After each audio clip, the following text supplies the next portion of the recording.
Good morning, everyone. I welcome one and all present here to day one of the 11th Creative Theory Colloquium.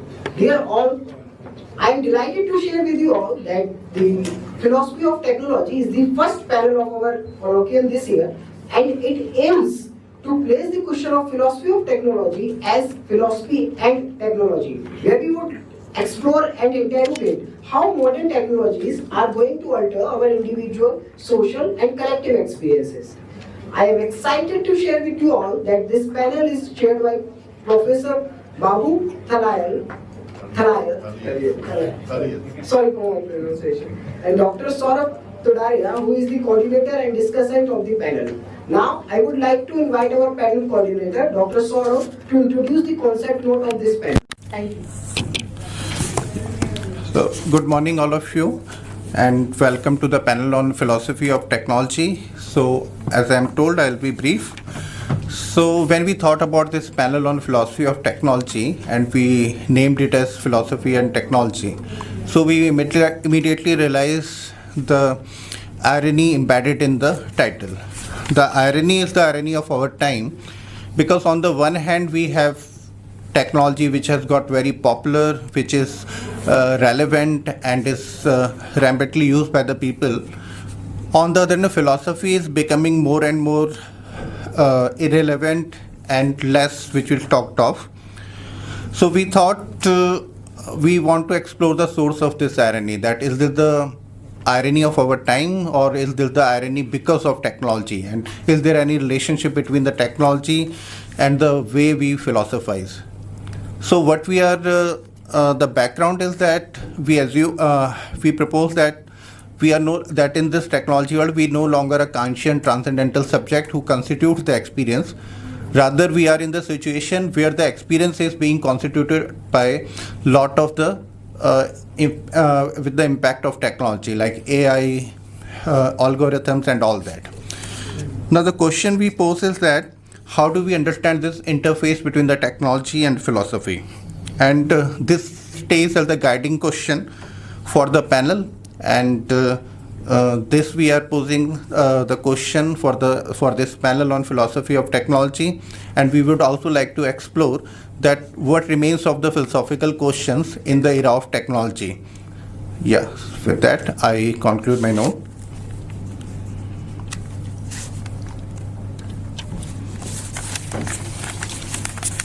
Thank you so much, sir. Before beginning with the presentation, I just want to quickly go over our panelists. I feel honored and privileged to introduce the chair, Professor Babu Thaliath. He is the Professor of Philosophy and German Literature at the Center of German Studies, JNU. His research area includes modern Western philosophy, history and philosophy of science, philosophy of mind, theory of perception, early modern mechanical philosophy, medieval scholastic, history of science in early colonial India. Next, I would like to introduce our first presenter, Subhajit Thakur. He is a recent graduate from Presidency University, Kolkata, with a degree in philosophy. He has previously held a research position at the NIAS Consciousness Studies program, where he delved into the intricacies of human consciousness. The second presenter is Soumik. He holds a PhD in theatre and performance studies from the School of Art and Aesthetics, JNU.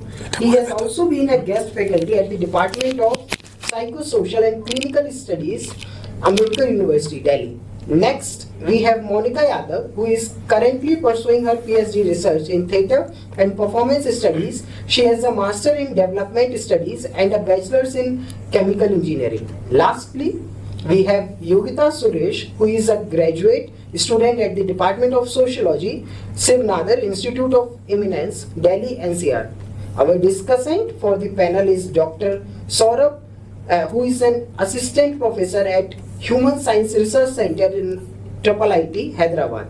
He has published various articles in both national and international journals of repute like Human Studies, Journal of Drama Studies, JICPR, Springer, Critic and EPW. Before our panelists begin their presentation, there is just a piece of instruction that each presenter will have 10 to 12 minutes to present, taking into consideration the shortage of time. The presentation will be followed by a 7 minutes of comment by the discussant, and then we will open the session to question and answer. We have kept a buzzer that will ring at the end of 10 minutes. This is the sound. This is the buzzer. Okay. Everyone got it? Thank you. That's really scary. Yeah. With these details, I hand over the session to the chair. Thank you, sir. Right. So you might have seen that we have technologically advanced. It was not there yesterday. Yeah, when I came, so I was quite impatient in my cab, the Uber, because I thought, my God, if I reach late even by 5 minutes, it's full, and you're all patiently waiting for me to start the session. But when I came, it was almost empty. Most of you came late, so almost 30 minutes late. No, but I mean, what I still have, because I spent long years in a German university, Freiburg, and so it's still so schooled in that way of thinking. 5 minutes late, it's really kind of, not acceptable. But I will take it in a very positive way in the context of the subject of this conference. We are not as rigid, as technologically rigid as a society, and even Germans have given it up. Now all the trains are late in Germany. 30, 40 minutes. Exactly. Yeah. And I can't imagine that you can even correct your watch with the way train arriving, that we don't have, they arrive at 10 o'clock, 13. We don't have that kind of arrival times. So anyway, my challenge is to give a philosophical introduction to this session, because the subject is philosophy and technology. Well, I have some advantage because I'm seeing most of the references are from Heidegger and phenomenology, Edmund Husserl, and also some of the references like Hahn. I knew him when I was in Freiburg. He was doing PhD under one of the students of Heidegger, with Ute Guzzoni, and he worked on Heidegger. What I do now is, in a very short introduction, I would use two references which I could catch yesterday's discussion, one from Prof. Thakur and one from Savita Singh. How Prof. Thakur, introduced this problem of that AI gradually grabbing our mental space from two domains, from a domain of senses now to the domain of thinking. So that's a very important point, because for a long time we were so comfortable that we had all the processes through AI in the domain of aesthetic. That means aesthesis, the domain of sensory perception. Like if you interpret a very seminal essay by Erwin Panofsky, that Style and Medium in Film, Still and Medium in Film. So he was saying, when you watch a film, you're actually outsourcing your eyes to the camera lens, and through that you are moving all over. So it is actually not a production aesthetics, it's a receptive aesthetics. It's the seeing that is being outsourced. So similarly, we could outsource the auditory perception and other things. But when it moved to the domain of thinking, so in the language of phenomenology, from aestheta to noetic, or from aesthetics to noesis, there we have problem. And the second one was from Savita Singh, where she was saying this whole anxiety of that we are losing the autonomy, that we are outsourcing, and through outsourcing that the human subjectivity is losing that autonomy. I have an argument here. I would say we always lost our autonomy throughout the history of philosophy, and the philosophy was from the beginning struggling with that, how to maintain the autonomy of subject. So I just give an example. So most of this problem, that this illusion of human subjectivity emerged from Cartesian modernity, where everything was reduced and sensory qualia other things, and they actually reduced the subject. So finally to get a res cogitans, an immaterial, not extended as against a res extensa. So when you move to Kant, that even that spatio-temporal structures were a priorized. So when Kant says Raum sites in Vorstellungen a priori, space and time are notions a priori. So you have an extremely reduced concept of subject. It was not the case earlier. It was more synthetical and I would say more technological. And as human existence as body and mind, you can only say there was an architectonic of body and an architectonic of mind. Then to the question of outsourcing, I just want to refer to a very interesting and very popular, almost a kind of anecdote that Plato in the 7th letter, it's a part of Phaedrus, saying that, narrating a story that the first time when the script was discovered in Egypt, of course people used to speak, but there was no way of writing it down. And one of them, someone came and informed it to the king, and the king thought that in the Egyptian king, Thamus, I don't remember the names, and the king was saying, oh, what a wonderful discovery. But one of the ministers were warning, please be very careful, this is a dangerous development. Through the script, through writing it down, you are actually promoting forgetfulness. That means from the mind, it is outsourced through the language and becomes a script, and the author vanishes. So what we have discussed in the modernity about the death of an author or that estrangement, it already started in that some 2,500 years back, or even before that. So the Egyptian minister, he was warning the king, please be careful, this script will lead to oblivion. That what is that oblivion? It's an outsourcing. So the language itself is a product of a technology, in the sense that if you consider technology as the human existence as both bodily and mentally. And so this is the famous, the critique of script by Plato, what Derrida opposes, and later Hannah Arendt saying that writing is understanding. So what I want to say is that I would rather see it as like the way you call Kant the architectonic of reason. So it's the architectonic of mind and architectonic of the body. In that sense, philosophy has to be an area where this architectonic should be discussed. But we are facing a different issue now, as Professor Thakur clearly said, this overpowering artificial intelligence. And I'm sure the Cartesian claim that the subject say, I think, therefore I am. Now the AI will say, I think, therefore I am. So we have a split of subject. Or maybe like how Gopal Guru once in JNU said, I think, therefore you are. The AI would say, I think, therefore you are. So these are the dangers. So where is the autonomy of the subject? So, I mean, I can see in this, like, I know Saurav very well from JNU and Monica and Soumik. So this inclination to ontology is very clear in this conference. But I would still plead for a very thorough epistemological in the field of theory of knowledge, because well, I myself is an engineer, so I came from the engineering background to philosophy, and this theory of knowledge that is foundational for early modern sciences, and as you know, with the divergence of science and philosophy, was actually a product of theory of knowledge.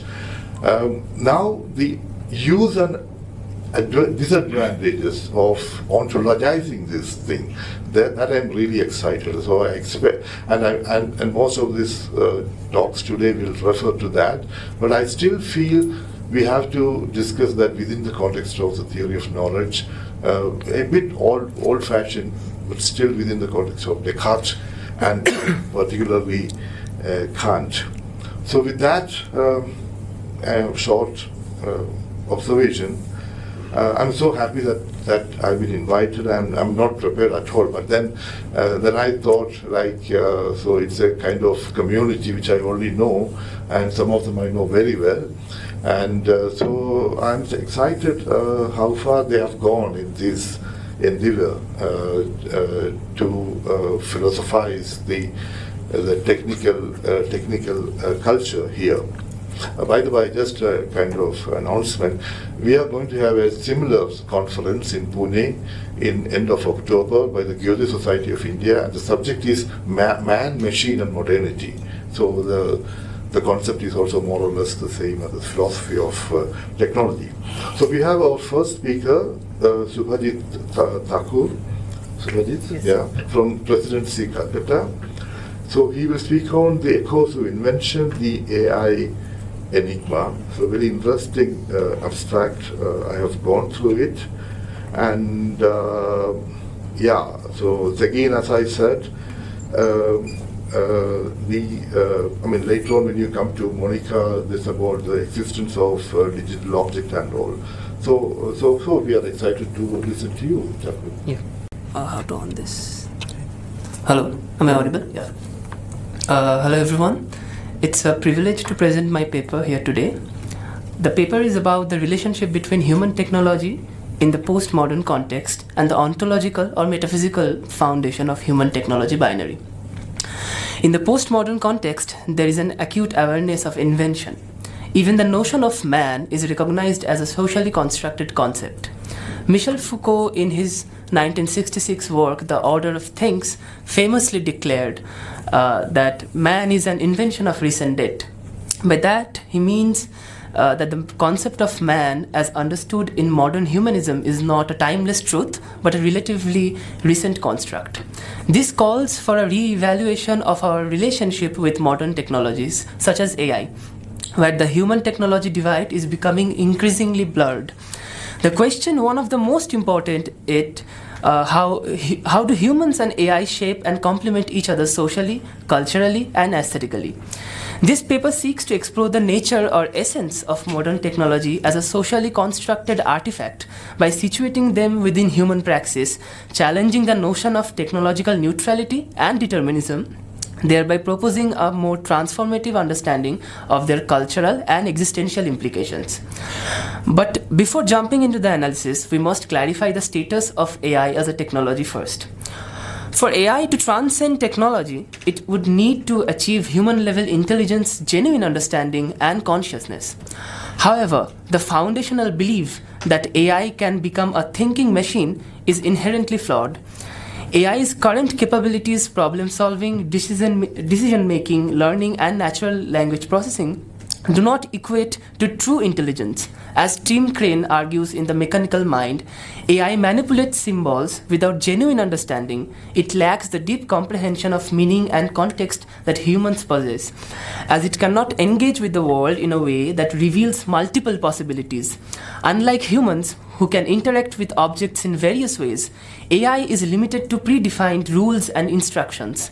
Therefore, the notion of AI gaining consciousness is speculative. For the rest of the paper now, AI should be considered a component of modern technology.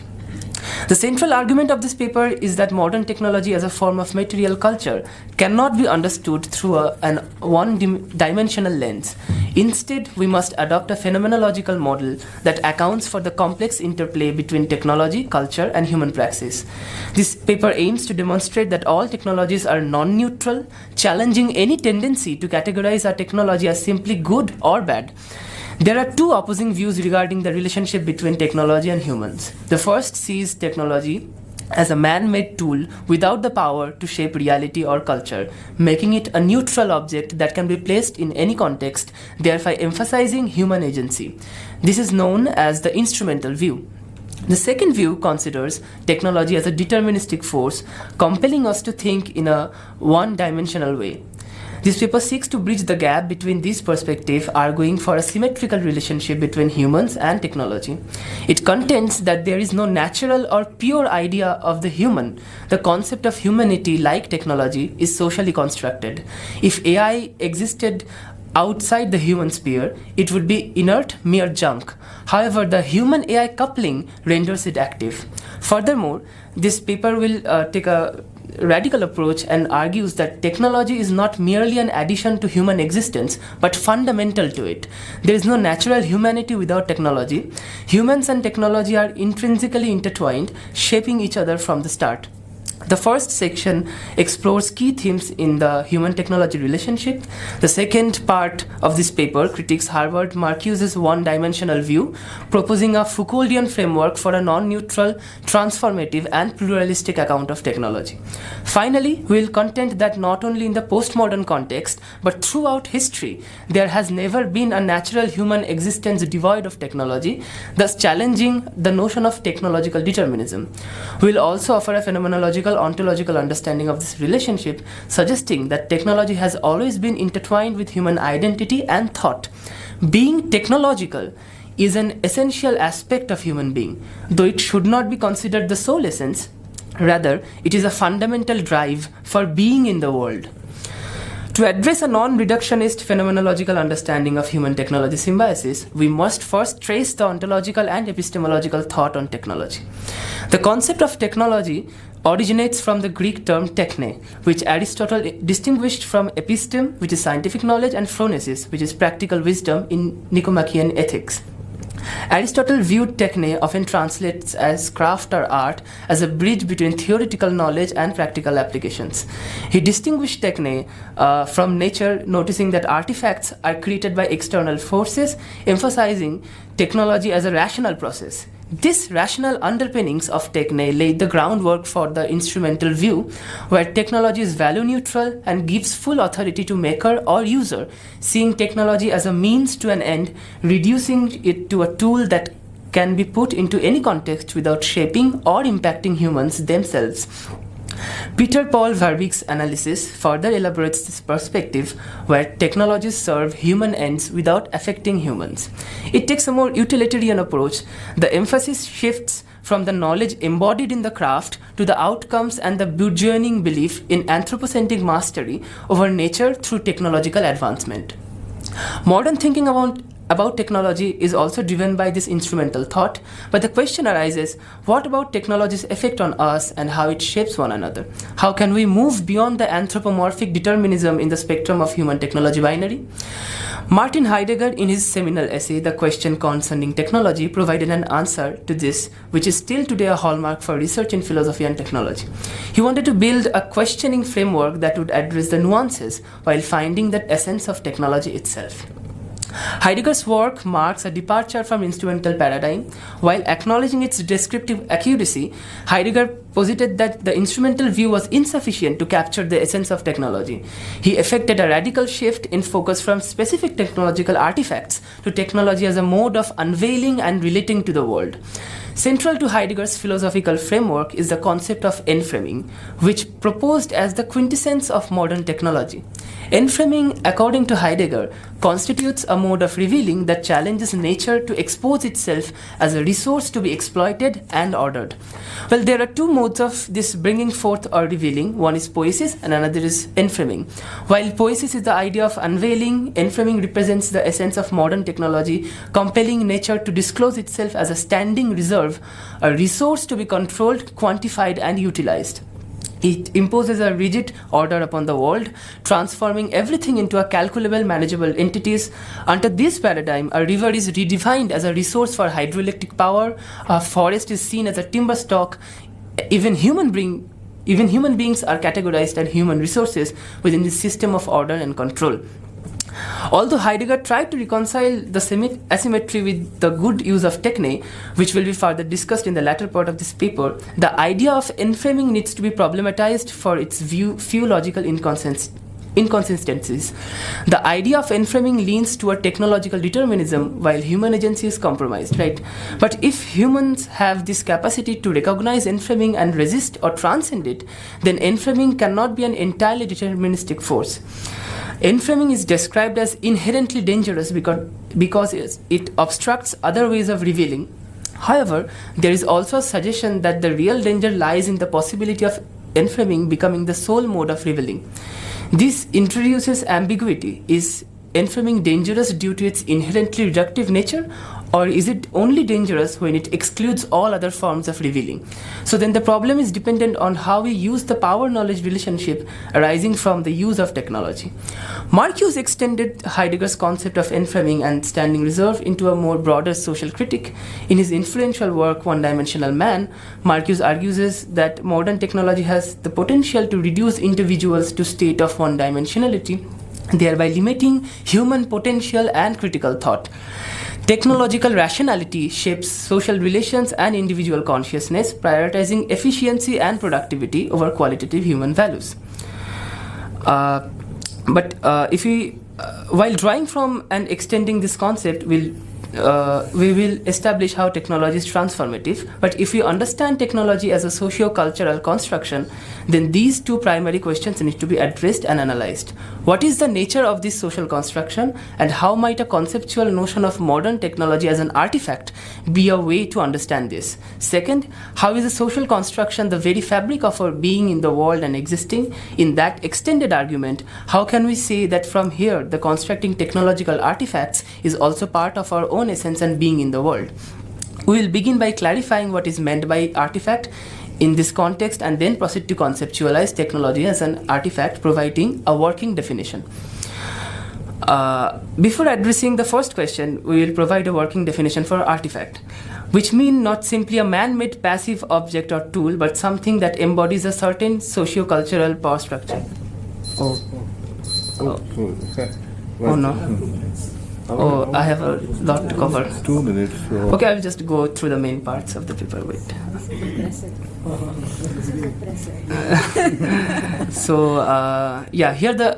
Here are the some of the attributes or dimensions of technology as an artifact. First is human-technology entanglement.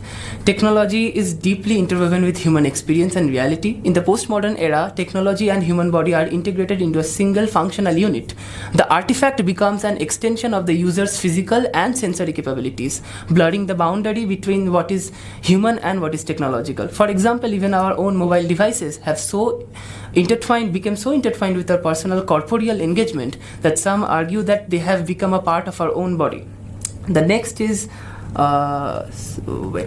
technology seems to have a presence or intentionality of its own, prompting human users to interact with it as if it were another sentient being. Talking to a digital assistant involves a simulated dialogue that suggests an otherness.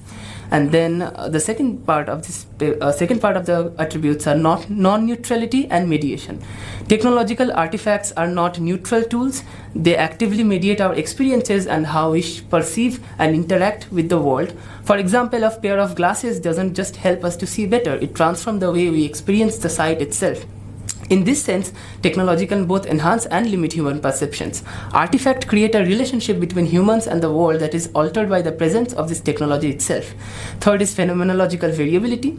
The concept of phenomenological variability in technological artifacts underscores the diverse ways individuals and groups experience and interact with technology, shaped by their physical, cognitive, and cultural particularities.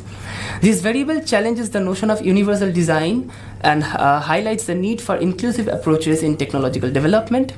As Merleau-Ponty's foundational work on embodied perception, which emphasizes how our bodily existence fundamentally shapes our engagement. There's a lot of left. So really sad, because it was only building up and then the time is over. So it's a technological problem. So I would suggest for the future conference, please give at least 15 minutes to the speakers.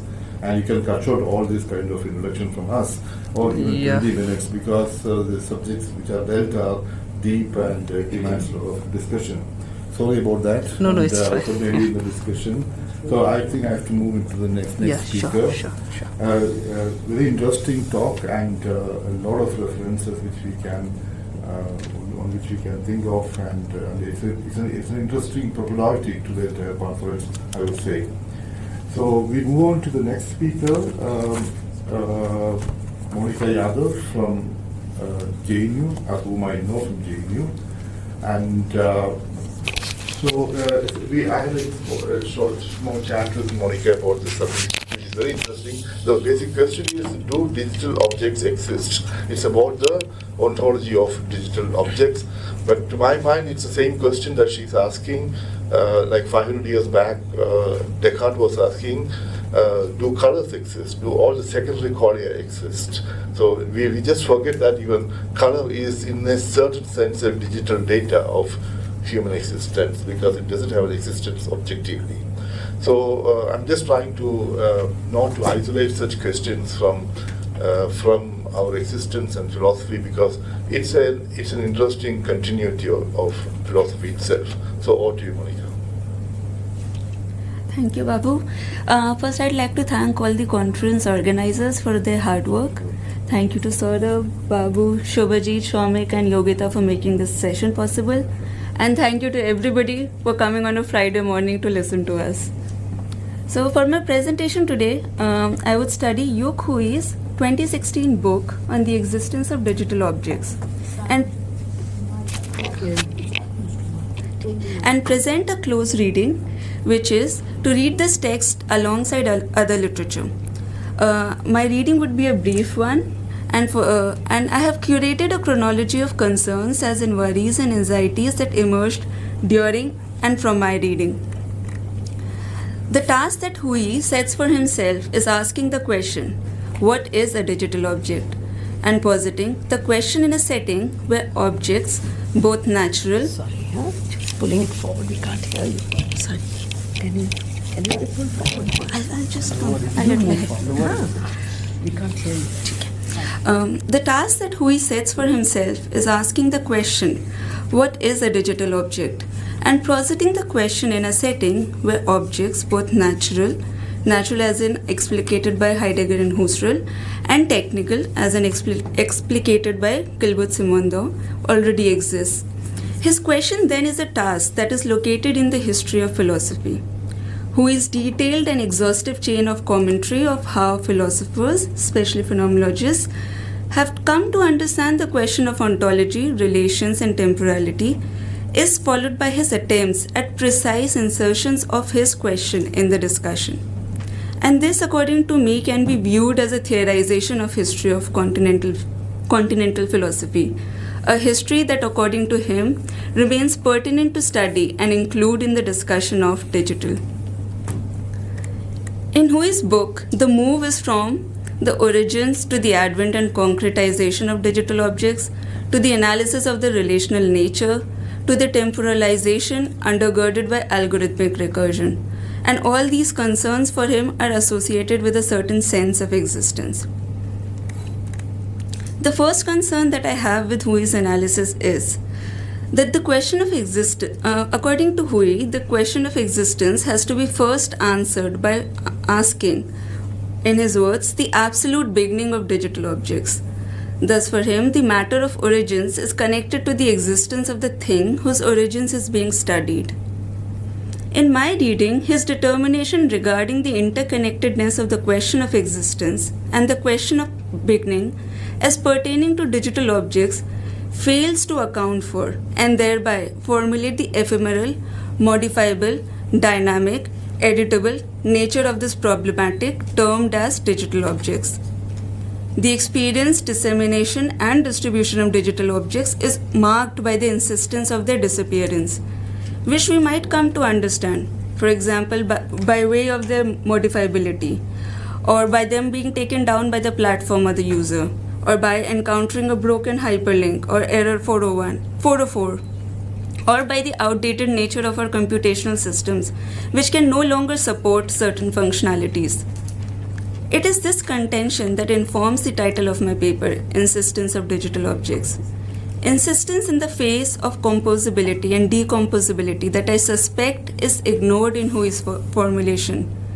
Hence, from this point of departure, I propose that the question of digital object can only be asserted and placed between their composability and decomposability. The question of composability or the composability of digital objects highlight their ephemerality, which shakens and weakens their ontology. This also brings to fore the problem around practices of archiving, database creation, and their management. How does one archive that which is constantly and persistently editable and edited and prone to disappearance? Hui, because of his focus on the techniques of categorization of data as that which organizes digital objects as relations, struggles to address the problem of practices of archiving and the concern of database creation, ownership, and management. At the same time, he does partly address the problem of institutional archiving in a manifesto that he wrote in 2013, which he titled as Archivist Manifesto. In the manifesto, he suggests that we should all become archivists and that practices of archiving should not be left to institutions. Not a novel assertion, the political impetus of which are quite matter-of-factly in line with how digital systems have affected and determined the practices of self-recording and archiving, self-ethnography and autobiography. That is to say, on one hand, the computational technologies converts all our activities into archival material for the corporate. Alongside, on the other hand, we people have always been archiving in our engagement with digital or computational systems and have never left it solely to the institutions. This people have done by storing their data files in personally owned storage systems with personal ontologies for the arrangement and management of the file systems, and which they have also without much hesitation shared with their peers. What I see in Hui is a double movement, at least in the manifesto. First, the creation of the individually group-owned personal archives, and then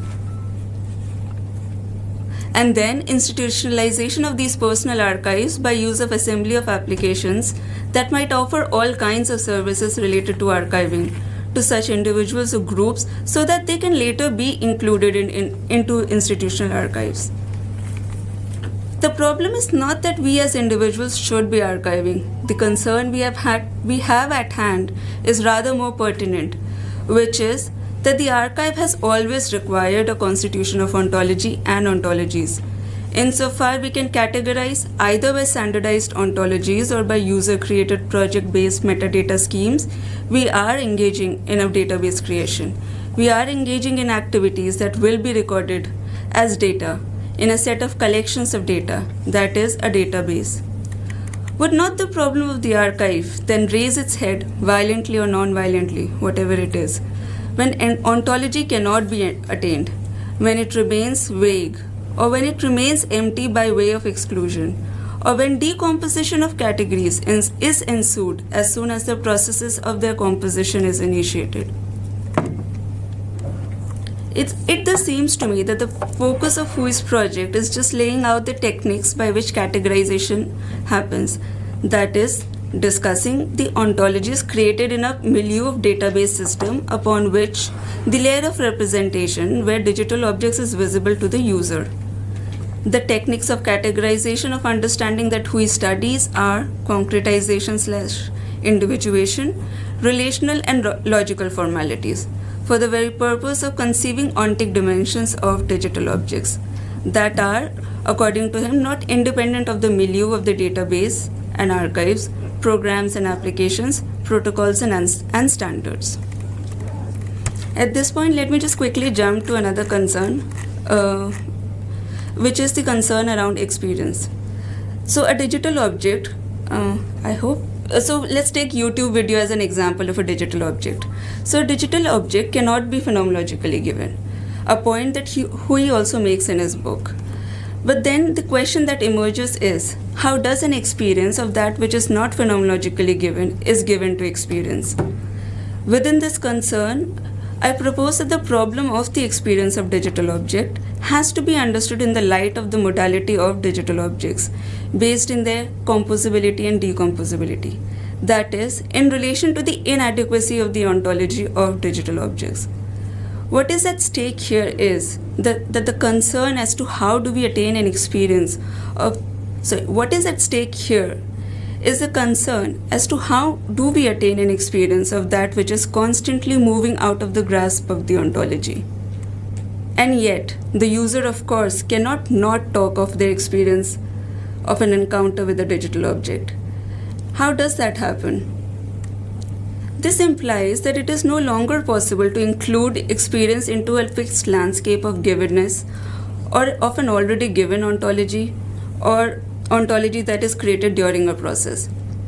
The experience is formed in series of uses that may not have any origin, uses that are based in editing, modifying, mashing, montaging, mixing, all that which carries impurities, all that which is there for engaging with formation, all that which is only made possible in uses, usages, and usabilities that emerge from a social life.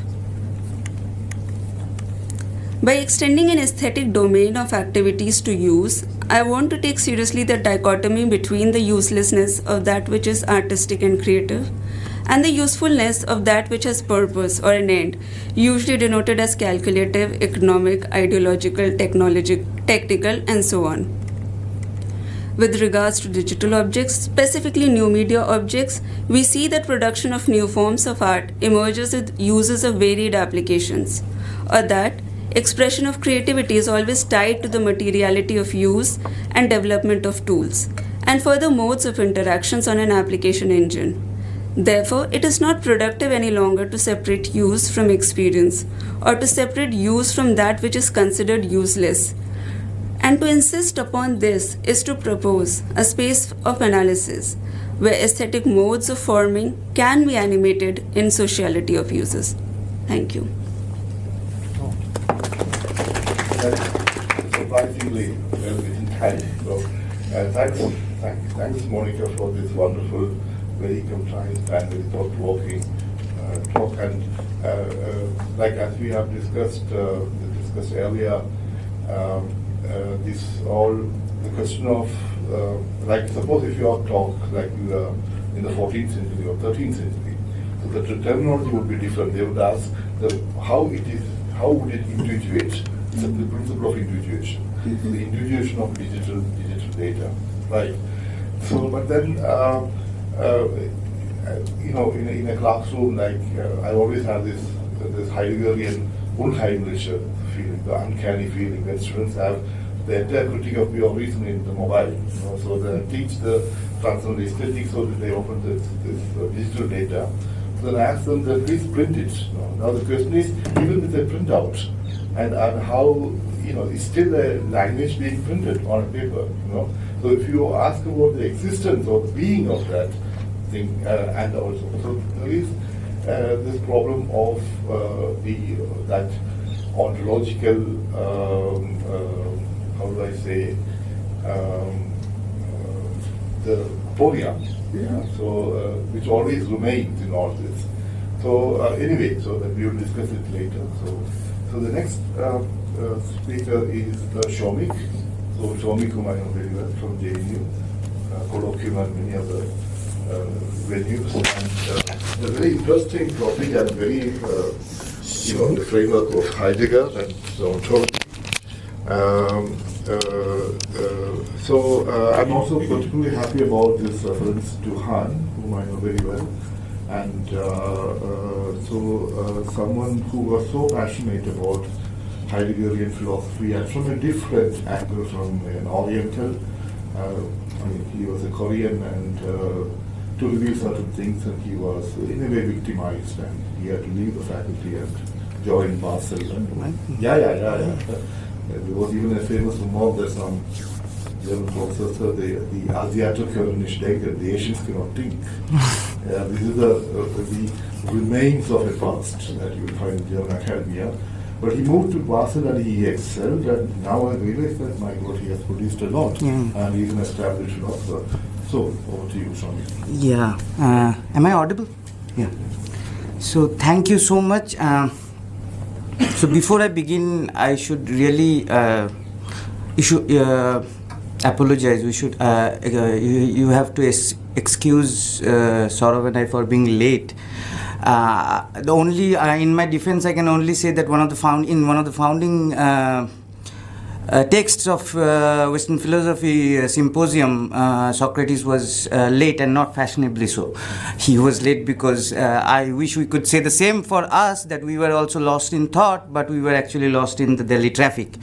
But having said that, thank you so much, Babu, and thank you, Saurav and the organizers. It is a real pleasure to be here, and one of the reasons when Saurav had asked me to come and speak here, I said yes immediately was because I would be among very old friends from JNU. Babu and I were in a group which seems 1,000 years from now. So I'll just, what I've done, with the dread of the buzzer, what I've done is something which I've never done before, which is I've done a bit of a smart philosophy. Although philosophy is the prerogative of, as Gilles Deleuze quite beautifully said, that philosophy is the prerogative of the idiot. So instead of being an idiot, I've done a bit of a smart thing, which is write a couple of pages. So it's just 2 pages, which I'll just read it out. And I'll just start, throw myself into it, as they say. So there was a title of the paper, which is "The World Becomes a Ghetto," which I should justify, but I don't have the time. Which is from Kafka, in one of his conversations with Gustav Janusz, in a beautiful book called Conversations with Kafka. Kafka says this, that the world has become a ghetto, in a way prophesizing what is going on today in the 1920s before his death. But that I don't have the time to, so I'll just briefly talk about Han, because Saurav had asked me to talk about Byung-Chul Han's, the Korean-born philosopher Byung-Chul Han's philosophy. But while doing that, I thought that without giving a basic idea of Heideggerian philosophy of technology, it's not possible. So I'll just speak a bit about Heidegger and then go into Han. Okay. Heidegger famously writes in the beginning of the question concerning technology, which my fellow speaker has spoken so eloquently about, the question concerning technology, that the essence of technology, and I quote, "Essence of technology is by no means anything technological. Technology is a way of revealing. But this act of revealing, of bringing into presence, is what is understood as poiesis. But what does modern technology involve? It is still an act, it is still a process of revelation. It is still an act of presencing. But it is a mode of revelation which is no longer related to poiesis. In fact, modern technology, Heidegger argues, blocks the poetic unveiling of the world. Modern technology, and this is in some sense the essential argument of Heidegger, is a mode of revealing which captures or takes hold of the world, nature, and finally man himself. Everything is reduced to reveal itself as calculable stand in reserve. This is the crucial point. Modern technology orders the world as well as human beings to stand in reserve. Think of the worker and the stand in reserve as the stand in reserve labor. Heidegger calls this process a mode of challenging or demanding. Human beings are therefore ordered into a process of self-revealing, which Heidegger calls enframing. Heidegger's world allows negativity. This is the point. Heidegger's world allows negativity. Poiesis as a process of revealing is only possible because it brings into play the tension between concealment and unconcealment of being. Even enframing, which blocks poiesis and imposes itself as the sole way of revealing, cannot operate without opposition. As a process of ordering that challenges, enframing extracts from the world energies which can then be stored up. Enframing as a mode of individuation imposes itself from the outside. It captures human beings into enclosures with boundaries and borders. Hence, enframing.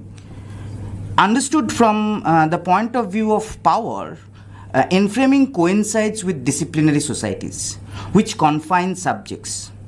Populated by institutions and setups like families, schools, prisons, hospitals, disciplinary society is engaged in a form of allo-exploitation, that is, exploitation from the outside, where power is imposed from the outside.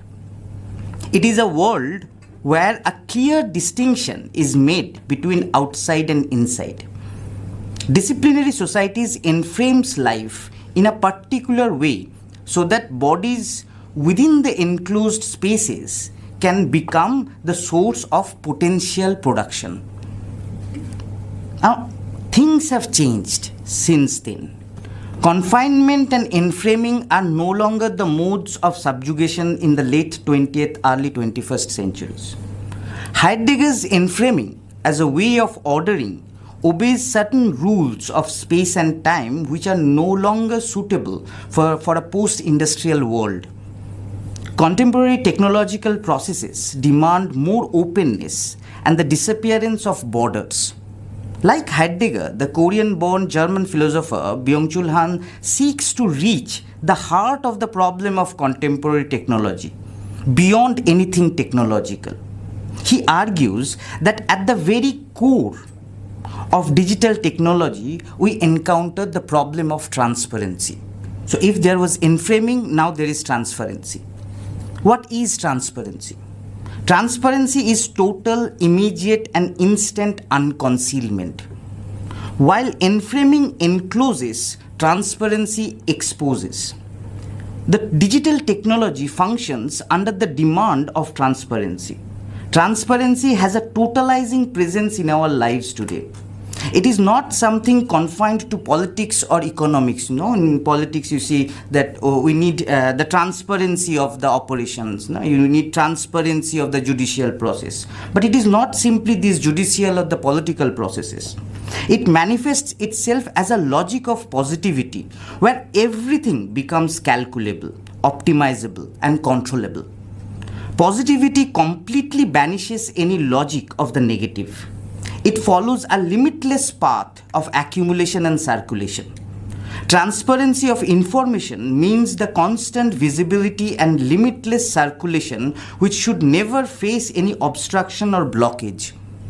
Transparency, according to Han, should not be confused with illumination, where light hits an opaque surface and makes it visible for knowledge. Information is not knowledge, which is produced through a process of selection and rejection. Information is like lightless radiation, Han says, which can pass through anything. Anything that blocks its path has to be removed. Transparency flattens out the world, leveling out everything. We are experiencing what Han calls an inferno of the same. Nothing erupts onto the surface of reality. The truth of being is an eruption for Heidegger, which unconceals what was concealed. Nothing is revealed in a society of transparency because nothing is concealed. The smartphone does not enframe, it is immersive. We are immersed in a hyper-visible stream of positivity.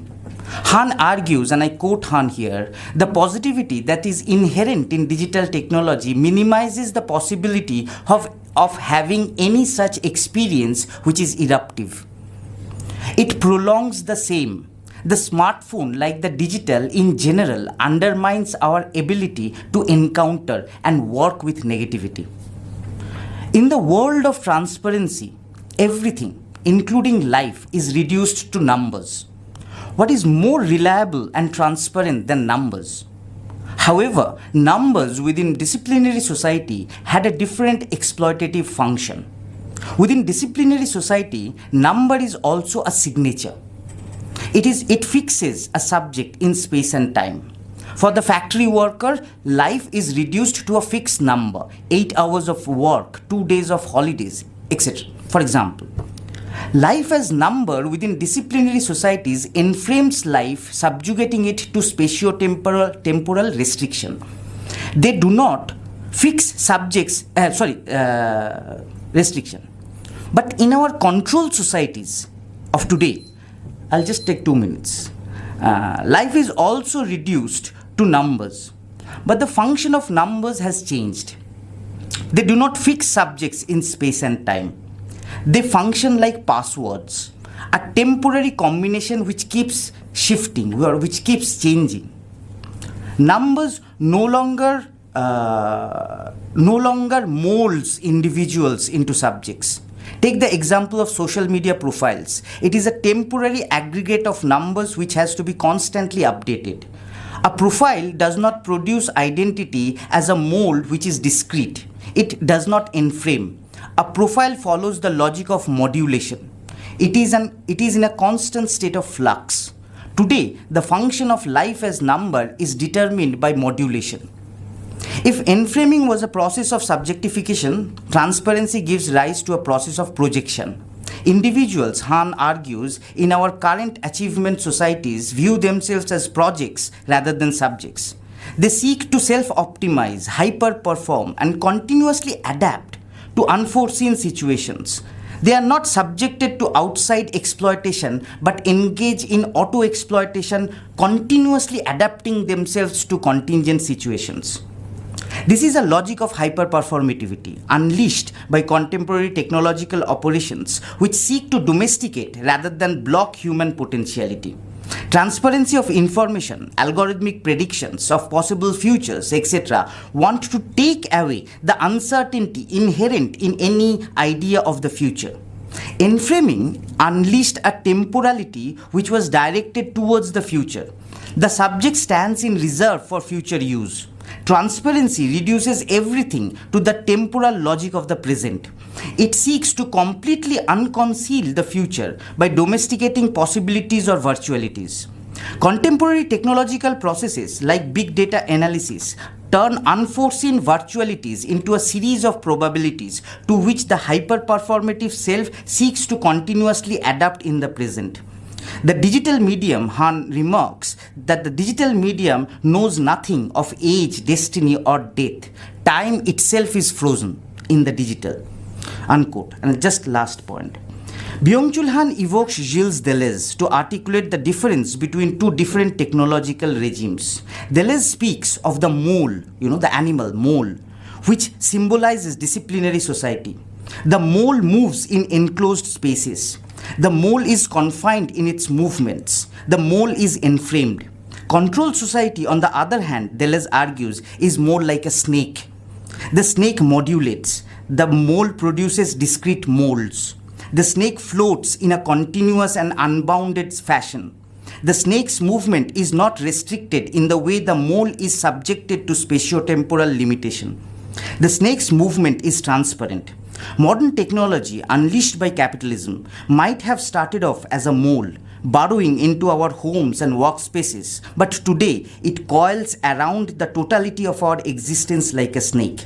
Its grip is more efficient. Byung-Chul Han's philosophy not only helps us develop the question concerning technology today, but it reminds us of Deleuze's famous words, and I quote Deleuze here.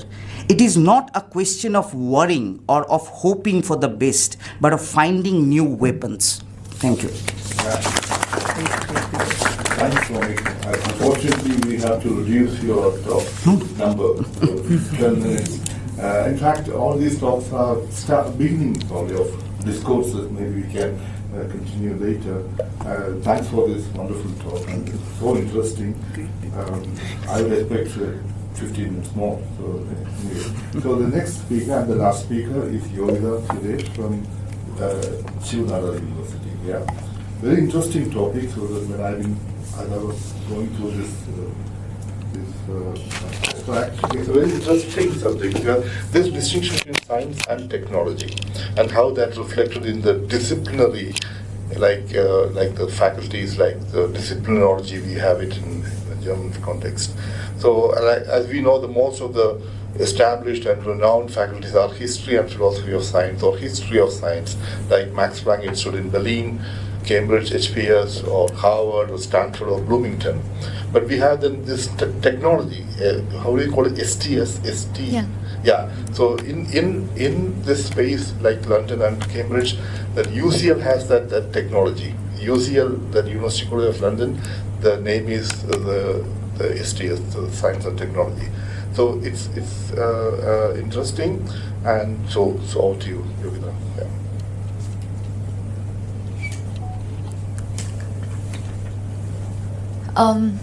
Hello everyone, thank you so much for being here and thank you to the organizers. We're all very thrilled to be here. Thank you, sir. Yeah, exactly. I think my presentation, before I begin at the outset, to kind of say a few things. One is, will be in two parts and I don't know how much time we'll have to kind of go over all of it.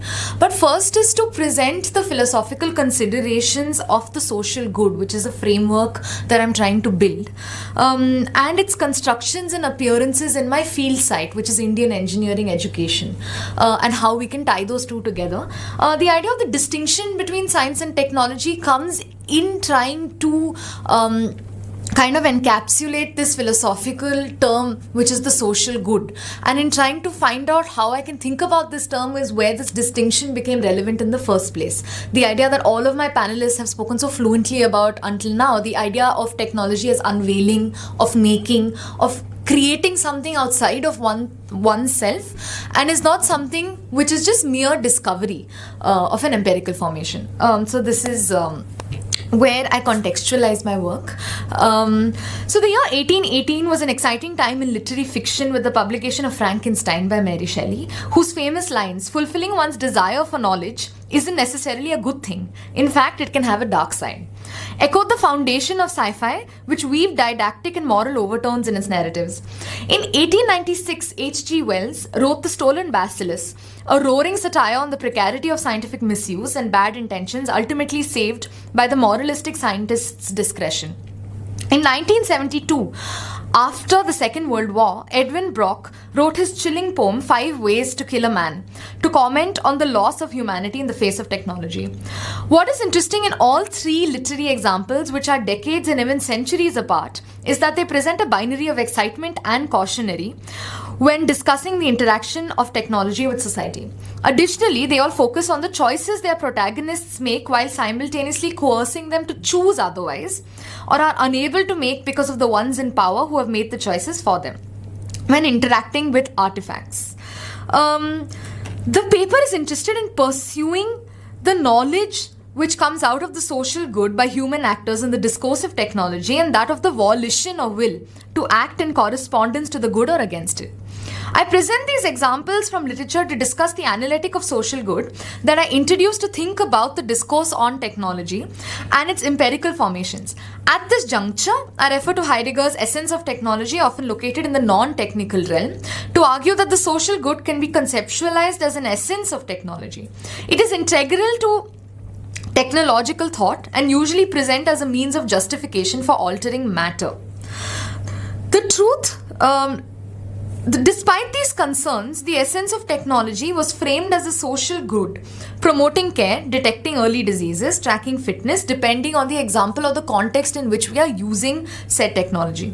The truth value of whether the social good is achieved or not is irrelevant, but rather how the formation of this discursive object in the Foucauldian methodology and its discontinuities and authorities of delimitation of the term and object becomes more relevant.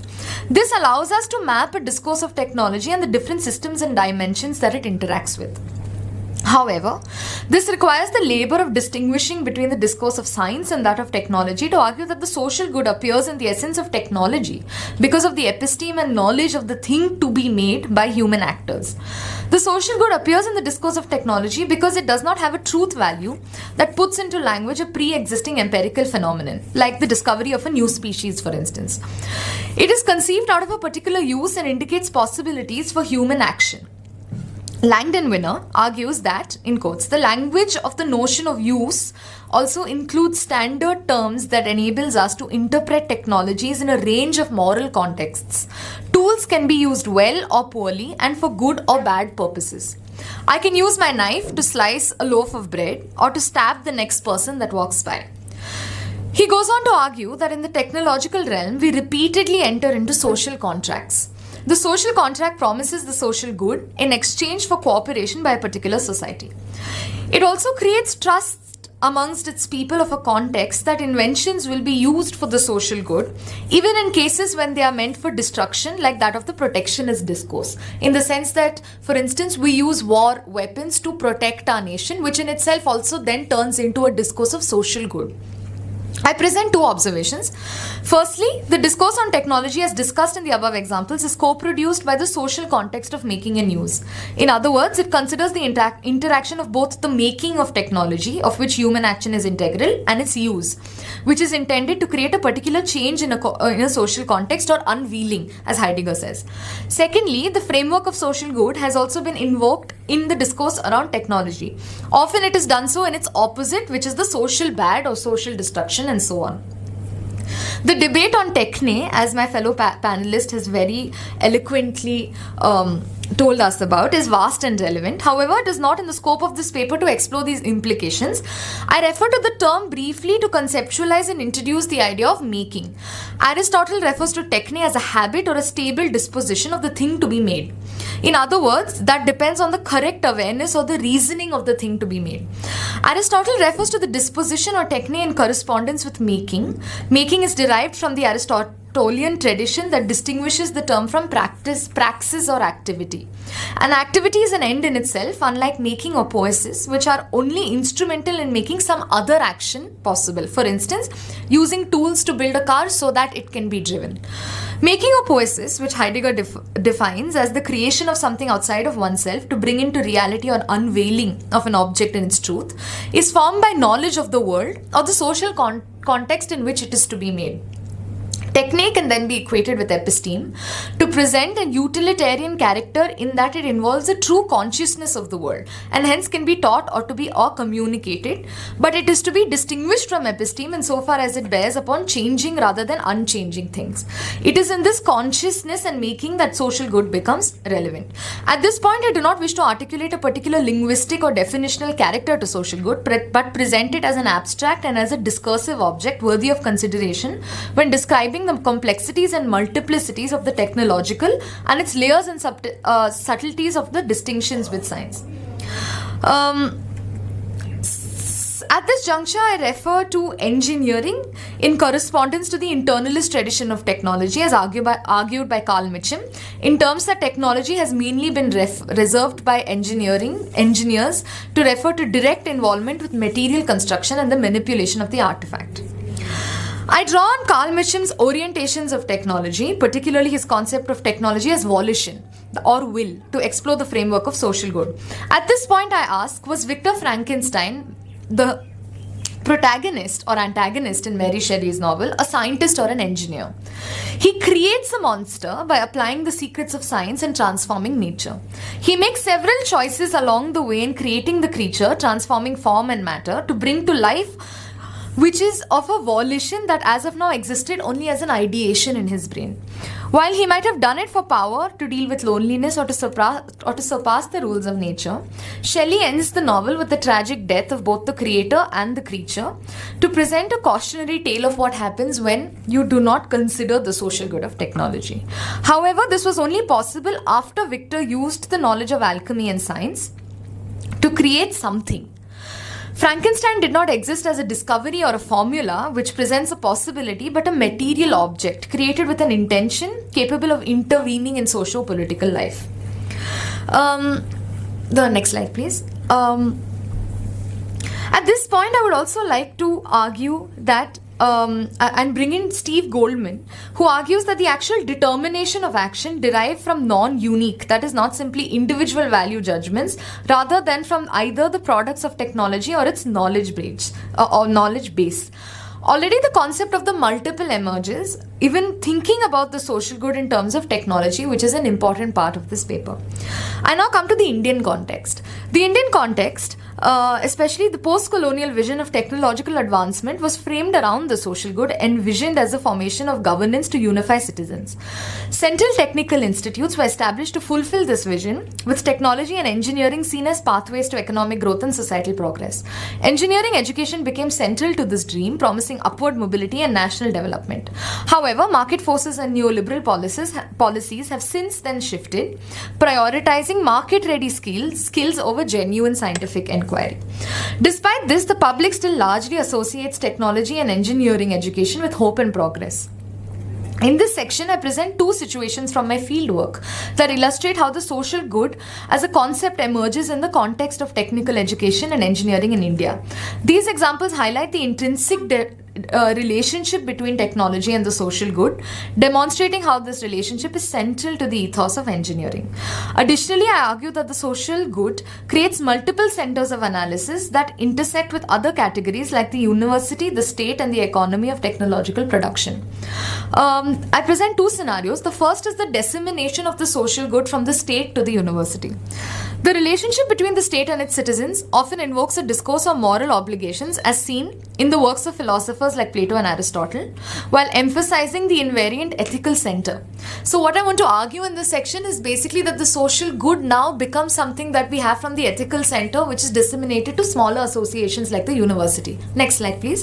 To do this, I look at the courses in the technical institute. Next slide. The courses in the technical institute which I am studying, which prescribes compulsory hours of training, 80 hours, and a compulsory course which is called Engineering Ethics and Social Responsibility. If you look at the 10-point program of the course outline, it becomes very interesting to see how the social good is now then transformed from that of a collective imagination of technological development to that of the individual, in making of the individual as a highly competitive, individualistic and disciplined person who is then capable of intervening in the technological context.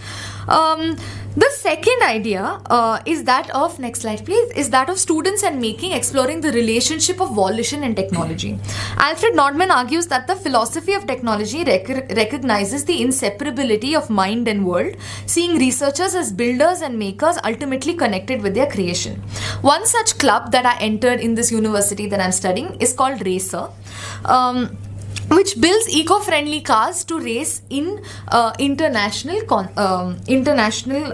competitions. What is interesting in this observation basically is how the social good emerges in a project like this, in which something as rudimentary as making a car for a competition is weaved in the notion of environmental friendly practices, in terms of how people in engineering institutions are already associated with the social good because of their professions, and it's not relevant if what they are making is actually constitutive of the social good. What is important is that an imagination exists in the first place.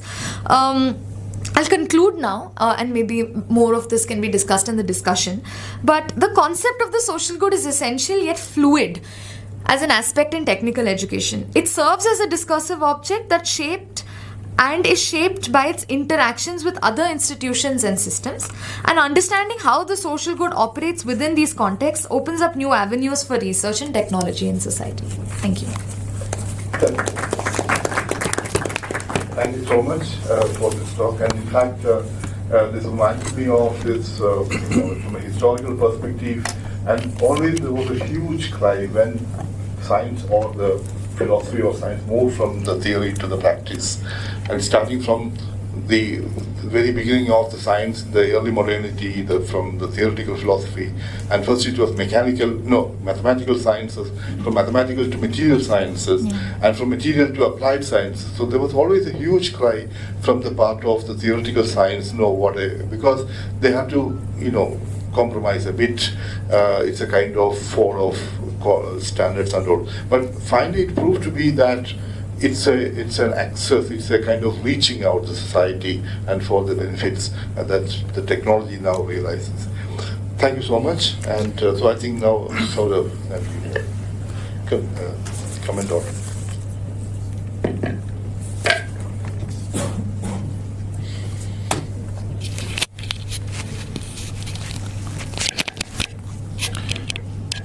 Hello. Hi all.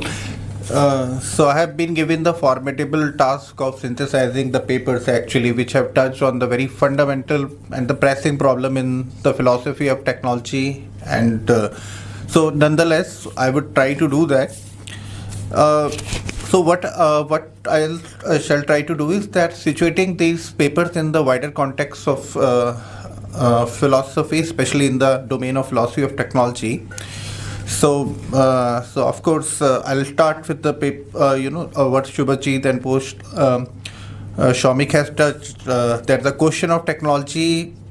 So what I think the question of technology can be very well posed as the question of nihilism, meaninglessness, and the alienation which is posed by the modern life. So Heidegger in his work, the question concerning technology, basically attempts to restore the essence of man through exploring the essence of technology.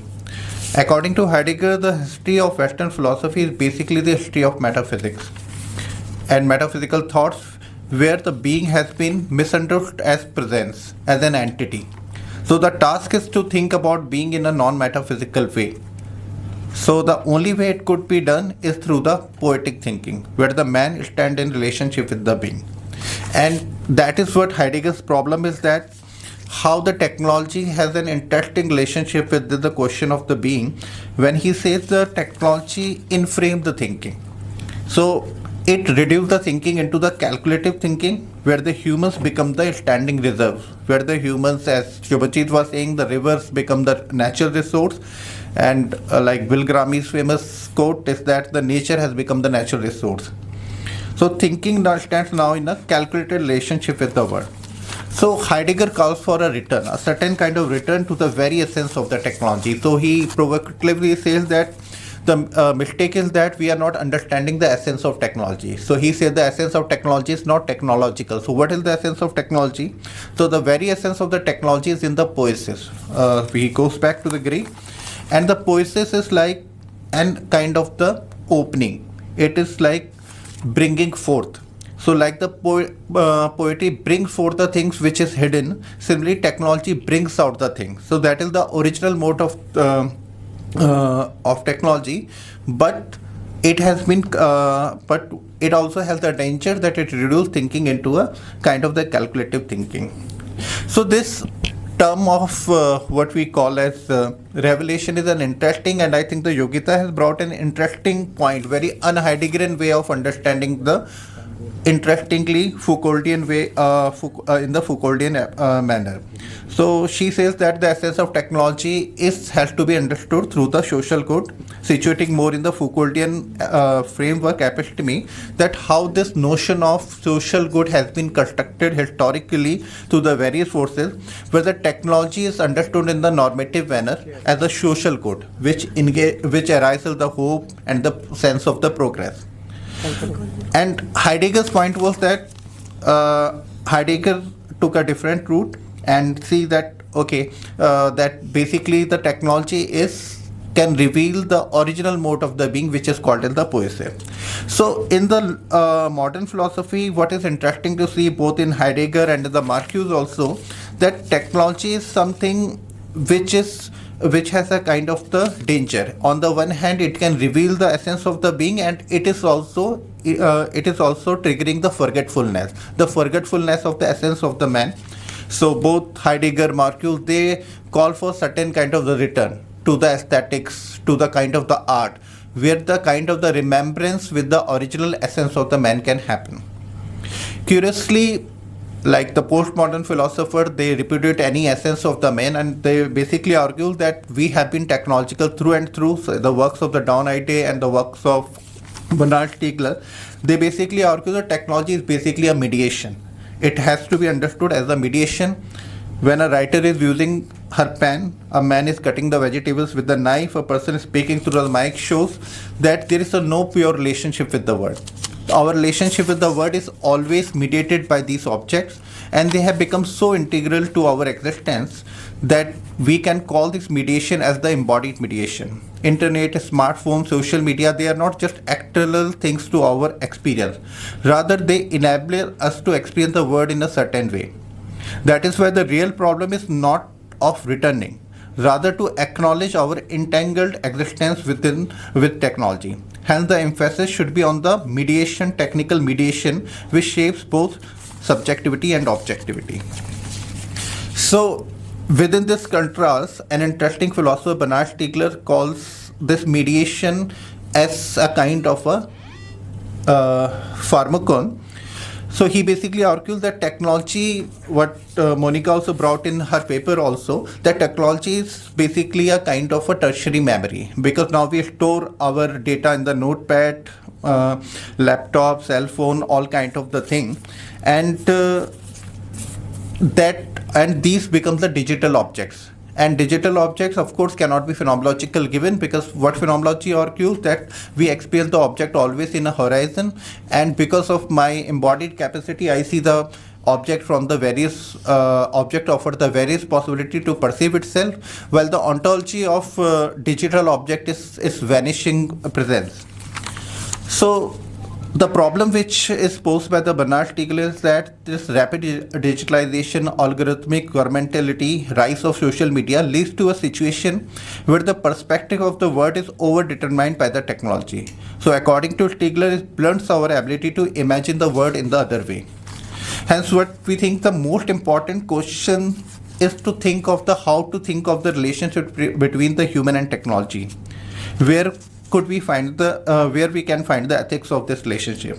So given that technology is no longer neutral and shaping our experience of the world, and no longer neutral, and in fact it is shaping our experience of the world and our self-image. So is it possible to imagine the other ways of living and existence which are not fully determined by the technology? And this calls for a deeper engagement of technology with the art, philosophy and politics. Yeah, thank you so much. For this one, I think the floor is open for comments, questions, and please be short and. I guess we can only collect questions now because we are already late. And okay, so when we discuss this? Yeah, we have to.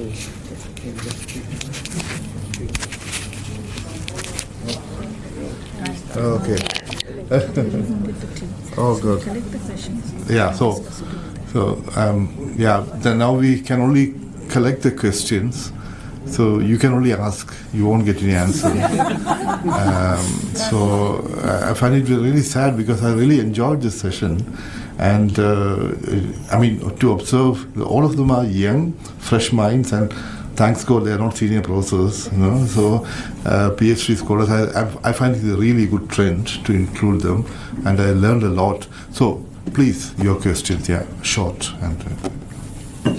So thank you so much for the presentations. All the panelists was really nice. Yeah.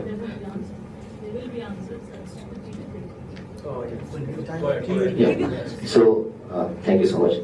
My question is basically to Yogita, and it concerns with when you mentioned about the F1 car, right? So it caught my attention. So you were talking about social good, and you were talking about how it's designed in a way which is also eco-friendly. But yesterday, in the opening session, Professor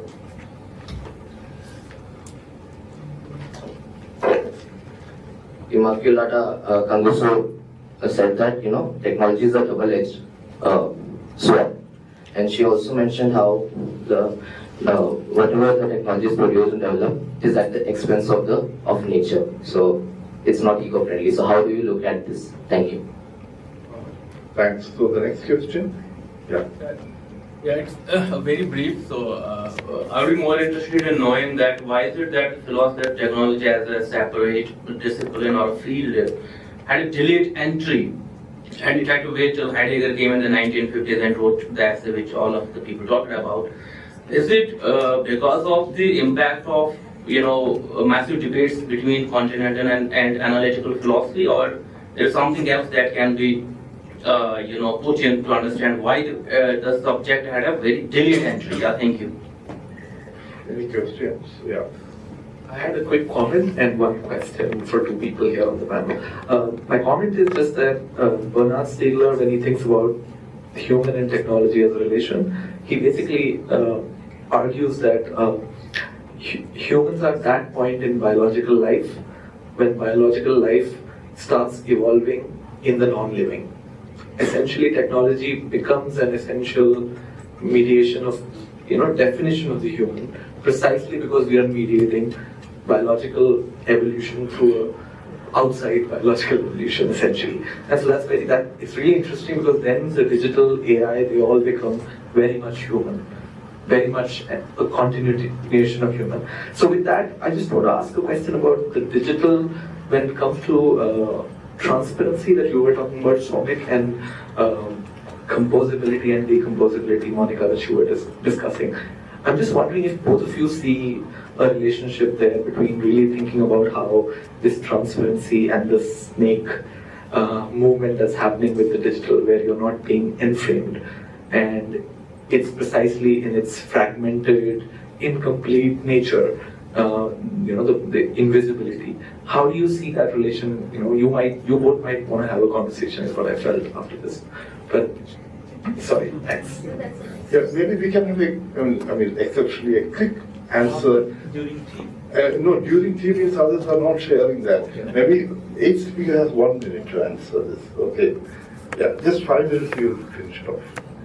Thank you for your question. So that's a really good question, but I think what's important is that I'm not looking at it in terms of if it is actually good or bad. I think what is important is the conception of what is social good rather than how it empirically turns out.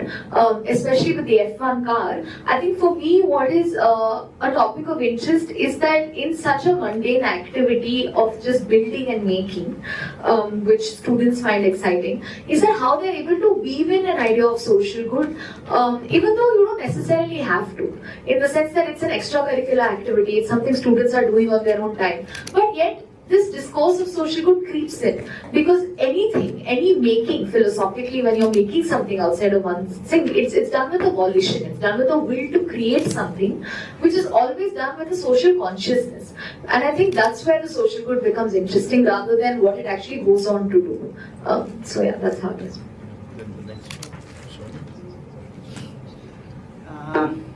1 minute. Okay. No, I think this transparency problem, it's a very reductively speaking, it's an ideology. Transparency is an ideology. So, and the way it's not, and it's a question of hyper visibility. Like all ideologies, it is a question of an imposed hyper visibility. So, so in that sense, how is it that and this is something which is related to your earlier Bernard Stiegler point. But Bernard Stiegler looks at all of this, he is one of those who wouldn't see in these humanism category and non-human category. It's an organological thing. So an organology has a genealogy. So organologically, technology evolves with the humans since the Greeks till now. So now it is a different form of organological process for Bernard Stiegler. And the problem is the crisis that it generates, which creates which is a response to the other question, that why is Heidegger entering in at that stage? Because it creates a crisis in the 20s, 30s, where all of this, prior to it, there was a lot of celebration regarding the industrial processes. So point is transparency creating a crisis or not today? And I think it is creating a real crisis, and this crisis is presupposed by the logic of money. So basically transparency is money. It's the way money circulates today. So that I think needs to be. Maybe I wasn't clear what I meant when Monica's notion of composability and decomposability. Sorry. So any response? Do you want to respond shortly?